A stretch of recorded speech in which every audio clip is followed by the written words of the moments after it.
তো এই গঠনমূলক আলোচনা দিয়ে কিন্তু এই দেশটাকে শেষ করা হয়েছে। গঠনমূলক আলোচনা করবেন, বুঝছেন? এই গঠনমূলক আলোচনা দিয়ে দেশটাকে শেষ করা হয়েছে। এবং এই রুমিন ফারহান বলতেছে যে আমি গত আওয়ামী লীগ সরকারের আমলেও দেখছি, খালেদ মহিউদ্দিন ভাই কোশ্চেন করছিল, তো উনি বলতেছে যে আমি আওয়ামী লীগের সময়ও দেখছি, ঠিক সেম ওই কুসুম কুসুম ভালোবাসা। হ্যাঁ, কুসুম কুসুম ভালোবাসা। তো রুমিন ফারহানের ব্যাপারে তো অবজেকশন আছে, উনি বলছে, সেগুলোও বলছে যে আমি পরের দিনই প্লট দিয়ে দিচ্ছি, আমি প্লট নেই নাই, আবেদন করছিলাম বাট উনি তো দিয়ে দিচ্ছে, উনি তো নেয় নাই। করছে তো ভাই, মন্দ হইলেও তো করছে।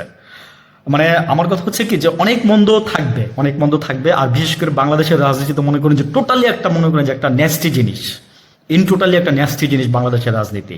ন্যাস্টি আমরা করে রাখছি, বিকজ আমাদের মন মানসিকতা ন্যাস্টি। যারা আমরা রাজনীতি করতে যাই তাদের মধ্যে 50% লোকের, বাকি 50% লোক ভালো আছেন, তাই এই পর্যন্ত টিকে আছে বা টিকে আসতেছেন। তো উনি ওইটাই বলতেছিল যে গঠনমূলক আলোচনা, তারপর হচ্ছে এগুলো একদম সেম টু সেম যা আছে, সেম টু সেম আমরা যা দেখছি হুবহু ঠিক তাই আমরা এখনো দেখতেছি এই সরকারের আমলে। এই যে বিএনপি সরকার আমলে। তার মানে কি জামাত কি সরকারের সাথে কি আঘাত করে চলতেছে? আমি বলছিলাম যে হ্যাঁ, জামাত সরকারের সাথে অনেকটা। কারণ আপনি ইতিহাস ঘাটেন, আজকে 55 বছর হয়ে গেছে, যদিও আমাদের দেশের কোনো পরিবর্তন হয় নাই স্বাধীনতা যুদ্ধের পর থেকে। 71 সালে স্বাধীনতা যুদ্ধ, 24কে তো যুদ্ধ মানতেই চায় না অনেকে।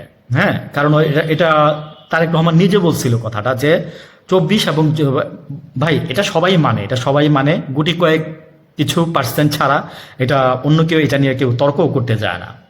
যাদের ওই যে বললাম যে বিবেকের অভাব আছে, বুদ্ধি না বিবেকের অভাব আছে, তারা এটা মানতে চায় না।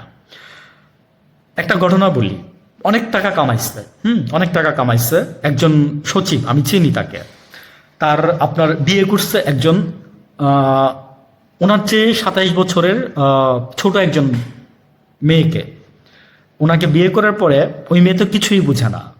ধরেন লোকটার বয়স যদি 40 হয়, টাকা কামাইছে, তো সচিব ছিল, আমলা ছিল, টাকা কামাইছে, তাহলে মেয়েটার বয়স ধরুন হচ্ছে আপনার 13-14 এরকম, 27 বছর হইলে গেল। 2টা বাচ্চা আছে। 40 বছর 80 বছর বয়সে এসে উনি 80 বছর না, 60-র পরে জবে থাকতেই উনি আপনার ব্রেনে স্ট্রোক করে প্যারালাইজড হয়ে যায়। আজকে 15 থেকে 20 বছরের মতো হবে যে উনি বেডে পড়ে আছে। এখন টাকা দিয়ে কি করবেন? এই টাকা আপনারা সারাইতে পারছে? অভিশাপ কাদের লাগছে বুঝতেছেন? আপনারা মনে করছেন এই দিন সামনে আর দিন নাই, সামনে দিন আসতেছে, তখন বুঝবেন।